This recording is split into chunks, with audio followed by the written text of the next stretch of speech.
Quero falar sobre quebrantamento. Eu queria ler com vocês o capítulo 9 do Evangelho de Mateus. Mateus capítulo 9, versos 12 e 13. Quando Jesus foi acusado de comer com pecadores, publicanos, pessoas que normalmente eram marginalizadas pelos líderes religiosos do judaísmo.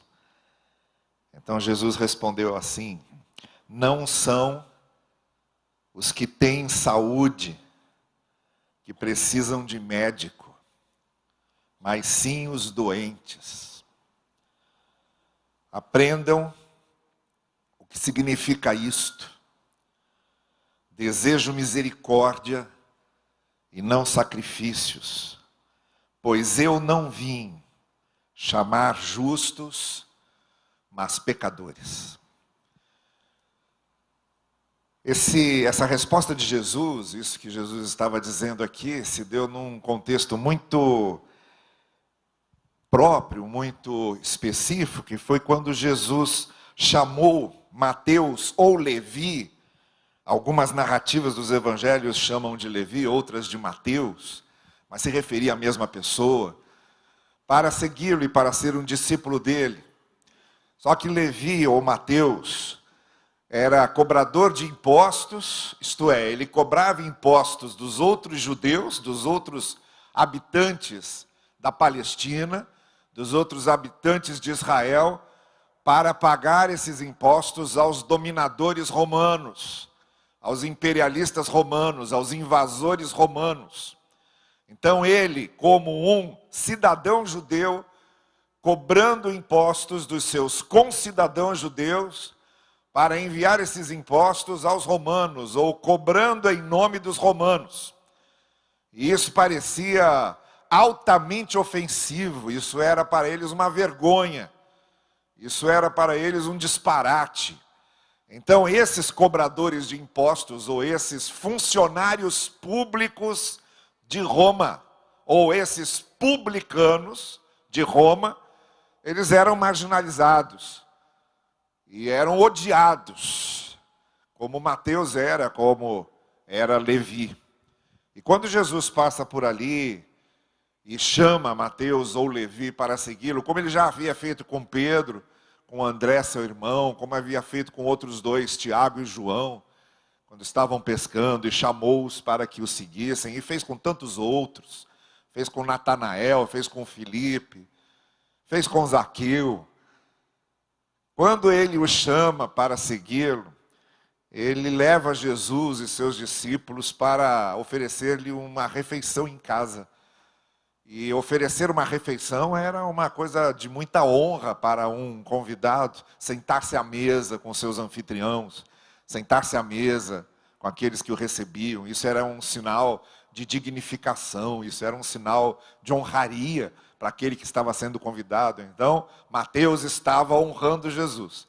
E aí que entram os fariseus, e aí que entram os mestres da lei, achando aquilo um absurdo. Jesus estar na casa de um publicano, Jesus está se sentando à mesa com o publicano, Jesus está participando de uma refeição com o publicano, Jesus está andando com esses publicanos e pecadores, que é a grande acusação que farão a Jesus. Ele anda com publicanos e pecadores. E então Jesus responde isso: olha, eu não vim para aqueles que são sãos, eu vim para aqueles que estão doentes.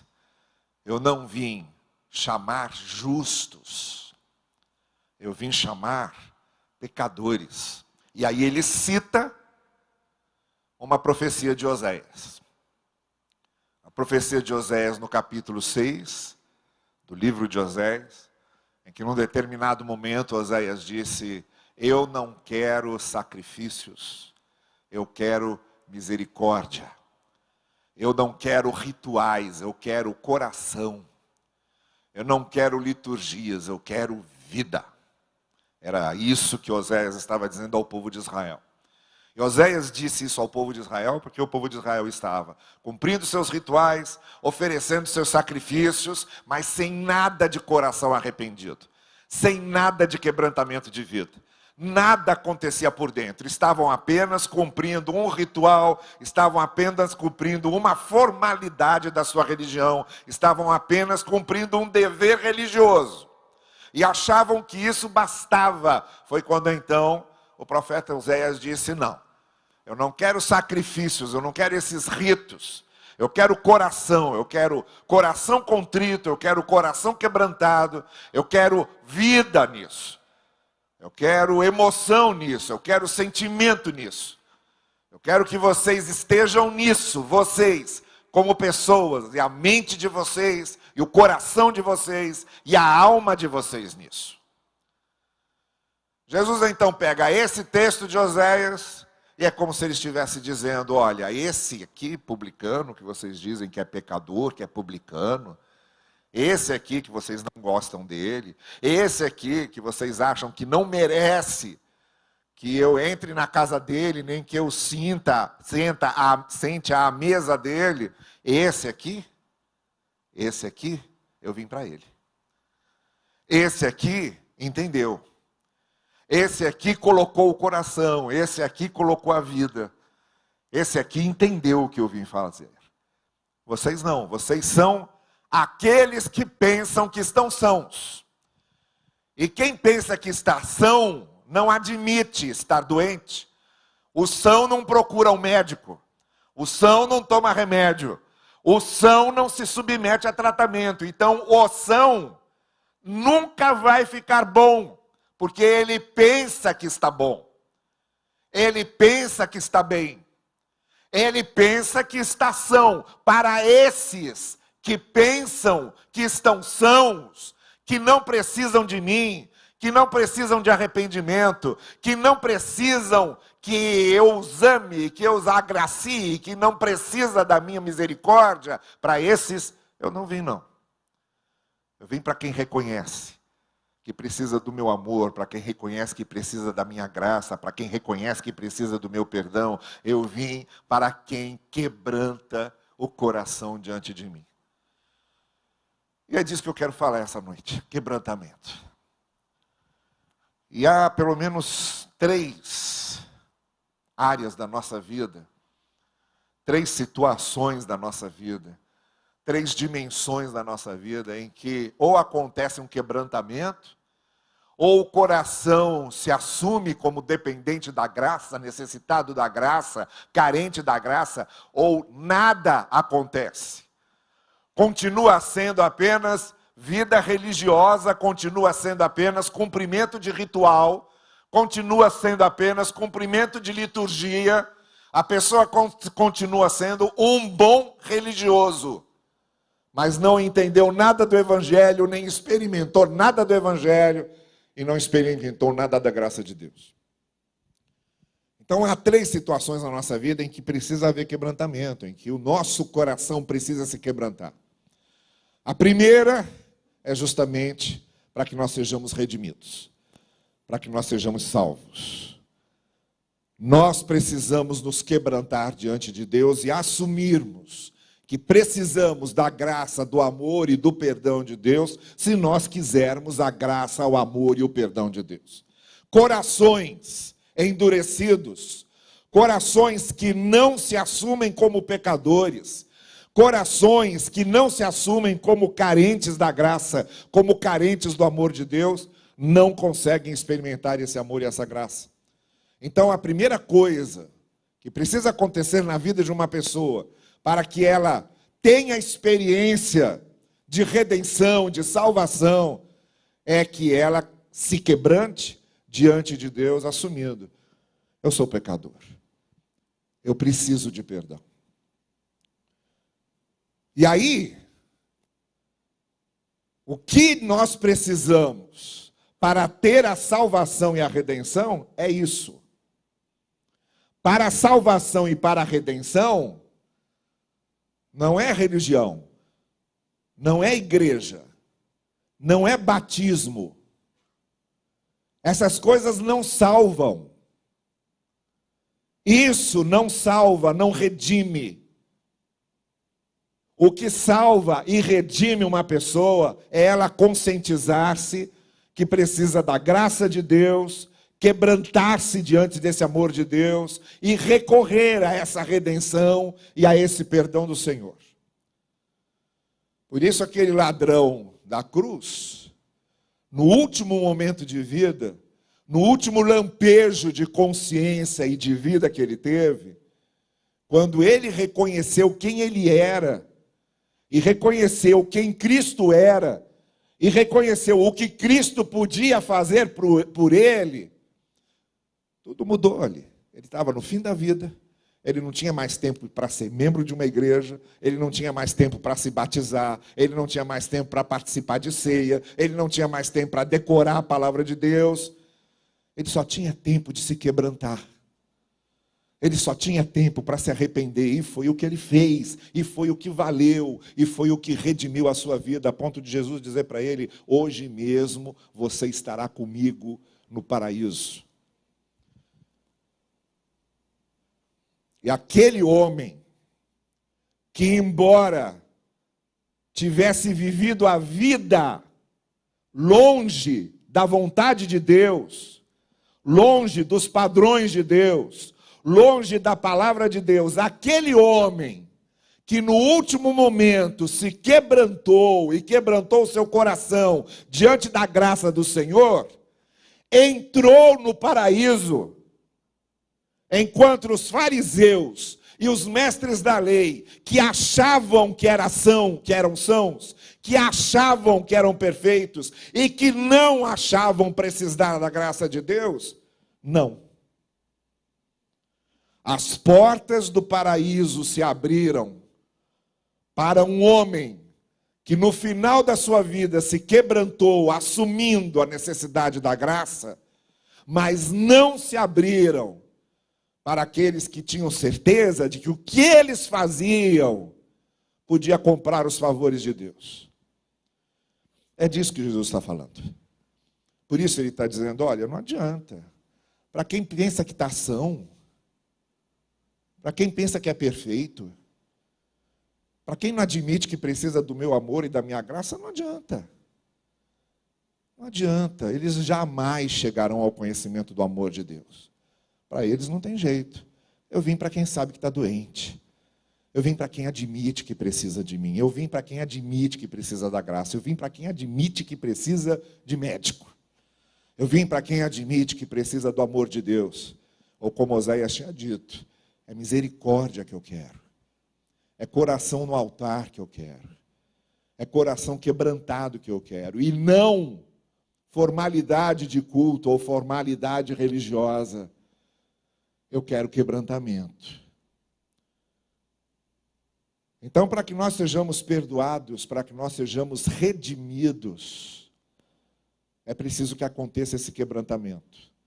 Ou a gente se quebranta diante de Deus dizendo: sim, eu sou pecador, eu preciso de perdão, eu preciso do amor, eu não tenho nada a oferecer a Deus que custe a minha salvação, mas Jesus fez isso por mim, assumiu isso por mim na cruz, e eu confio que o que Ele fez é suficiente para me salvar e me redimir.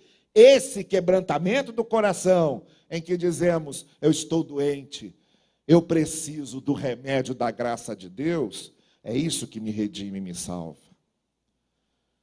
Então a primeira área na minha vida em que eu preciso quebrantar o coração é essa. Ou eu chego diante do Deus gracioso e amoroso dizendo: eu preciso dessa graça, eu preciso desse amor, eu não tenho o que oferecer, com o meu coração quebrantado, contrito, arrependido, ou Deus não tem o que fazer. Quem pensa que está são, não precisa de médico, disse Jesus. A segunda área em que precisamos de coração quebrantado, de coração contrito, de coração aberto para Deus, de coração no altar do Senhor, é da mudança da nossa vida. É do nosso aperfeiçoamento como pessoas. É do aperfeiçoamento do nosso caráter, da nossa conduta e da nossa maneira de ser. Porque O Senhor Jesus não nos salva, nem nos redime apenas para o paraíso ou para a vida eterna. Ele nos salva e nos redime para essa vida. Entende? Nós não somos salvos para o céu apenas. Nós somos salvos para essa vida. Eu sou salvo para ser um filho melhor, para ser um pai melhor, para ser um marido melhor, para ser um vizinho melhor, para ser uma pessoa melhor. Eu sou salvo para isso, para que eu comece a viver isso aqui nessa vida. Porque se não fosse assim, se fôssemos salvos só para o paraíso, se fôssemos salvos só para o céu e para a eternidade, cada conversão era uma morte. Já pensou? Já pensou o pastor fazendo apelo, dizendo: quem aqui essa noite quer aceitar Jesus no seu coração, na sua vida? A pessoa aceita, cai morta. Aceita e vai para o céu. Não. Ele quer nos transformar aqui, Ele quer nos usar aqui. Nós temos uma vida para viver aqui. Por isso nós somos, por isso nós que aqui estamos, somos muito mais bem-aventurados do que aquele ladrão da cruz. Porque aquele ladrão da cruz só teve tempo para o céu. Eu e você que estamos aqui hoje, temos a bem-aventurança de conhecer o Evangelho e de sermos transformados pelo amor de Deus, porque nós temos tempo para a terra. Nós temos tempo para a vida aqui. A nossa vida aqui pode ser melhor e transformada por Deus. Só que esse processo de transformação, de aperfeiçoamento do nosso caráter, de mudança da nossa vida, ele também depende do quebrantamento. Eu não posso me apresentar diante de Deus achando que não tenho o que mudar ou que eu já estou muito bom. Isso também é se achar são. E também é achar que não está doente. Eu preciso, durante a minha vida cristã, me apresentar diante de Deus como aquele que precisa sempre ser transformado, aquele que pode melhorar cada vez mais, aquele que pode ser trabalhado pela graça cada vez mais. E aí se dá o processo do amadurecimento da minha fé. A minha fé não amadurece e a minha fé não cresce se eu não me apresento diante de Deus necessitado desse amadurecimento. A minha vida não muda se eu não me apresento diante de Deus com a necessidade de mudança. Eu sei quais são meus defeitos, eu sei quais são minhas qualidades, e eu sei o que na minha vida precisa ser aperfeiçoado, mas eu não posso fazer isso sozinho. É o Espírito Santo de Deus que faz isso em mim, e eu me quebranto diante dele, e sei que preciso dele para que isso seja operado em mim. Olha, deixa eu dizer uma coisa para você. O mundo seria melhor se todo mundo fizesse o que Cristo disse, sem dúvida. Mas o mundo também seria melhor se viesse uma série de coisas que outras pessoas fizeram e disseram. Você tem outros religiosos e outros líderes religiosos muito bons e que disseram coisas muito boas. Confúcio, o sábio chinês, 300 anos antes de Cristo, já havia dito: faça ao outro o que você quer que o outro faça a você, ou não faça ao outro o que você não quer que o outro faça a você. Cristo vai dizer isso 300 anos depois. O Mahatma Gandhi, que era um líder hindu, também ensinou coisas que, se o mundo fizesse, o mundo seria melhor. Nós temos líderes religiosos e fundadores de religiões que disseram coisas muito boas e que, se seguissem o que eles dissessem, o mundo também seria melhor. Só que tem uma diferença muito grande: todos eles estão mortos. Jesus foi o único que disse: faça o que eu estou ensinando, e disse: eu estarei com vocês para ajudar vocês a fazer. Nós temos um Senhor que não só nos ensinou o que devemos fazer, mas que prometeu que estaria conosco e estaria em nós, ao nosso lado, para trabalhar conosco.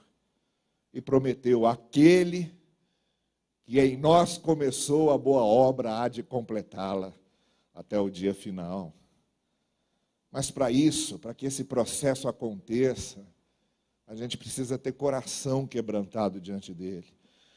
A gente precisa reconhecer aquilo que precisa melhorar. Eu preciso reconhecer quais são as minhas falhas, quais são as minhas lacunas, quais são meus vácuos.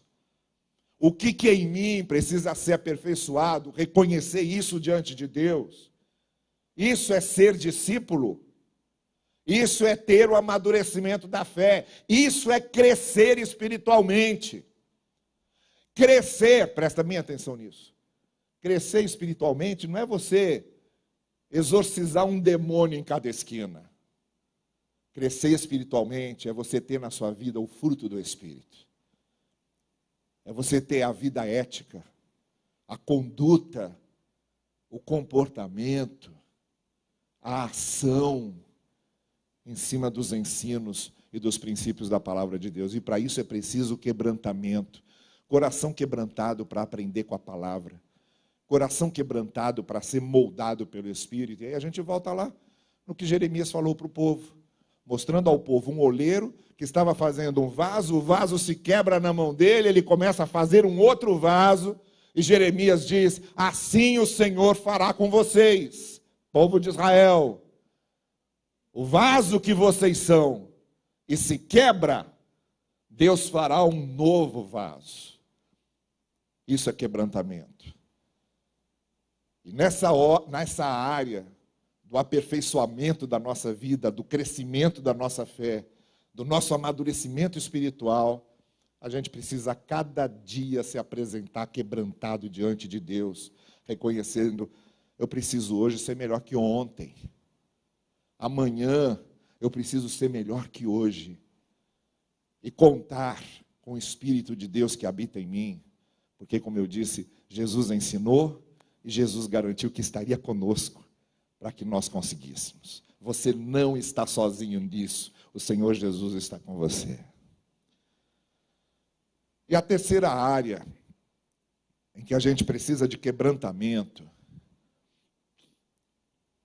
de estarmos sempre diante de Deus, quebrantados e contritos, é no serviço que prestamos a Ele. Então eu preciso de quebrantamento para ser redimido. Ninguém é redimido, perdoado, salvo, se não reconhecer essa dependência da graça e do amor. Se não disser, eu estou doente e preciso do Senhor Jesus.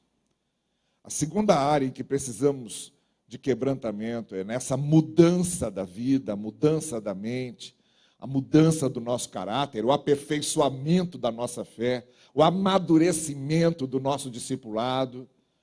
É preciso também que o coração se apresente diante do Senhor quebrantado, contrito, para que esse processo aconteça. E o terceiro lugar em que eu preciso me quebrantar diante do Senhor é para servi-lo. Jesus Cristo disse aos seus discípulos, olha, assim como o Pai me enviou, eu envio vocês. E Jesus Cristo disse aos seus discípulos, a seara está aí, está pronto para a colheita. E Jesus falou aos seus discípulos a respeito do semeador que sai a semear. E que embora ele não consiga frutificar em 3 terrenos, há um terreno em que o que ele semeia frutifica. E o Senhor Jesus disse aos seus discípulos que nós recebemos talentos de Deus, mas que não basta receber os talentos, é preciso usá-los, é preciso exercitá-los.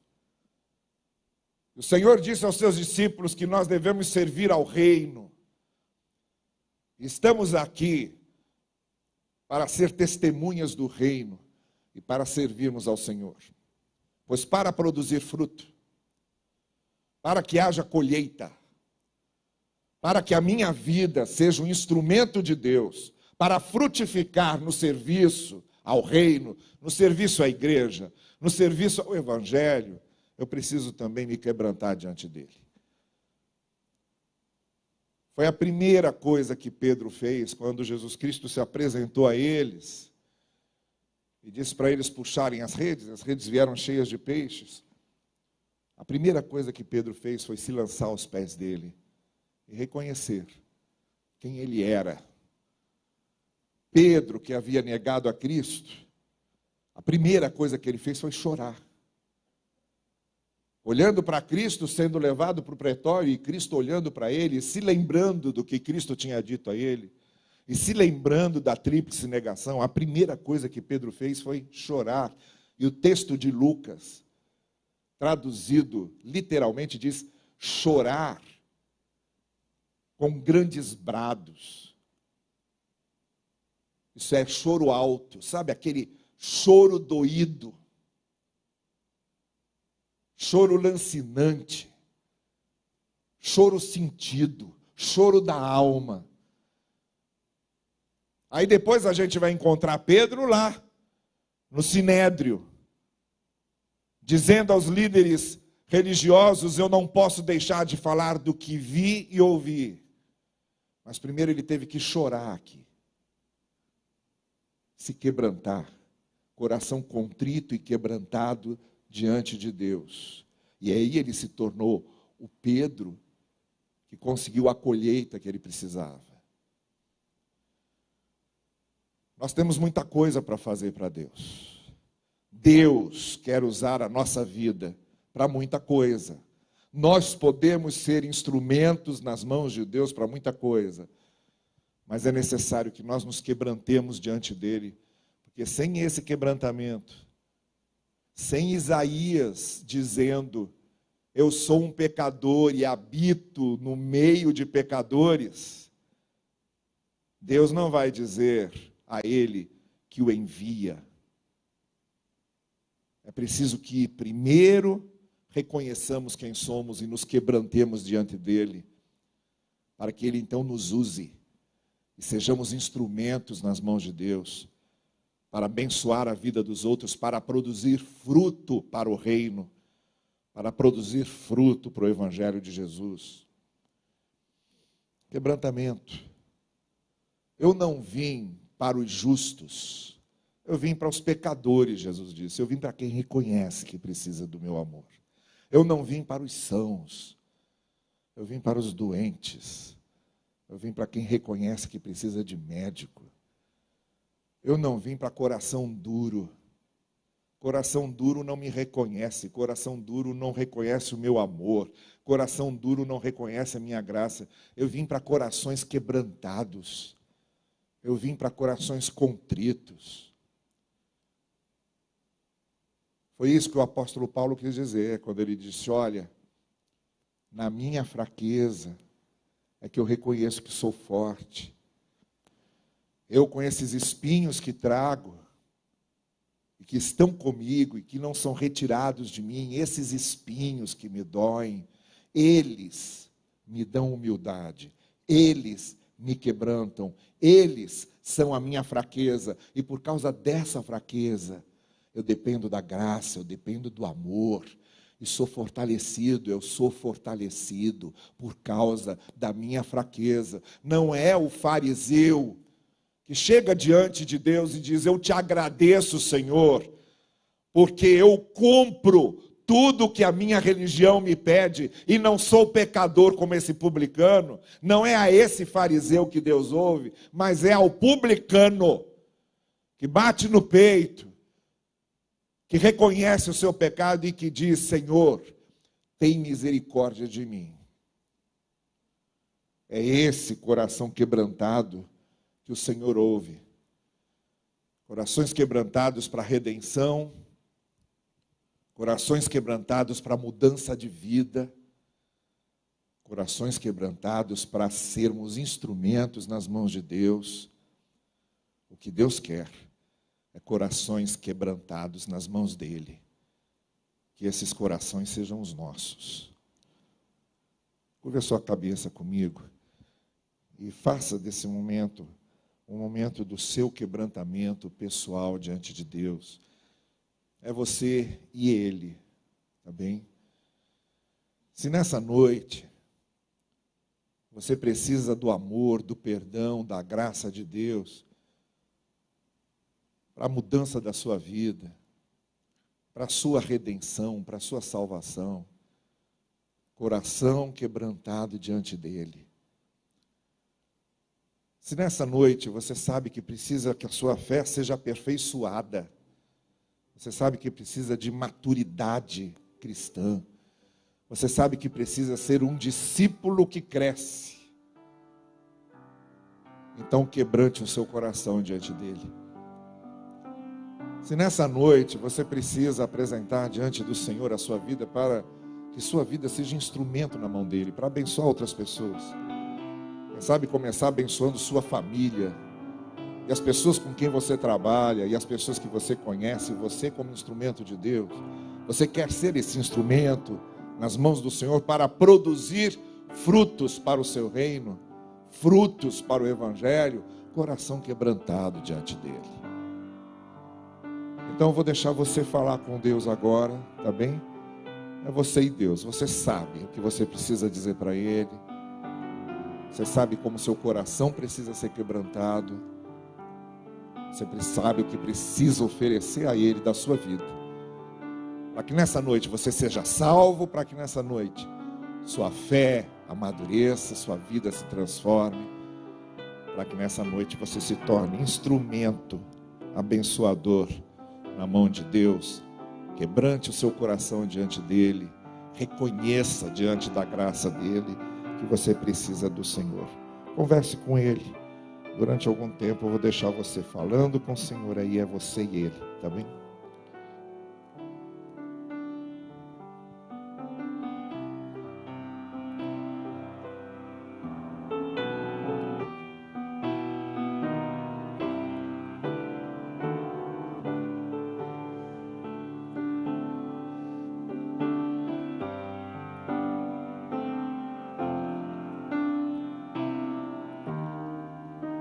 E se nessa noite você está fazendo um propósito diante do Senhor, quebrantando o seu coração diante dele, colocando a sua vida no altar dele, e está fazendo isso de maneira explícita, definitiva, contundente, se o seu coração essa noite está se colocando quebrantado nas mãos do Senhor, eu quero orar por você. Basta você ficar em pé aí no lugar onde você está. Se nessa noite você coloca sua vida e seu coração quebrantado diante do Senhor, fique em pé, levante-se, eu quero orar por você. Basta você se levantar, com esse gesto você está dizendo: sim, eu quero colocar a minha vida quebrantada nas mãos do Senhor. Eu quero orar por sua vida. Você quer isso? Pode levantar-se, fique em pé aí no seu lugar. E com esse gesto você está dizendo: sim, eu quero isso. Deus abençoe você, Deus abençoe você. Isso, pode ir ficando em pé. Eu quero orar por você agora.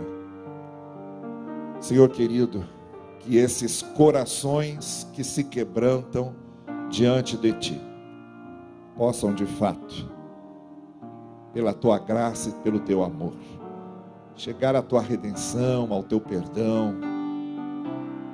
Que a fé desses corações possa amadurecer, que se tornem discípulos do Senhor Jesus, com suas vidas sendo aperfeiçoadas, que se tornem instrumentos nas Tuas mãos, que frutifiquem para o reino. É o que nós te pedimos, em nome de Jesus Cristo. Amém. Amém.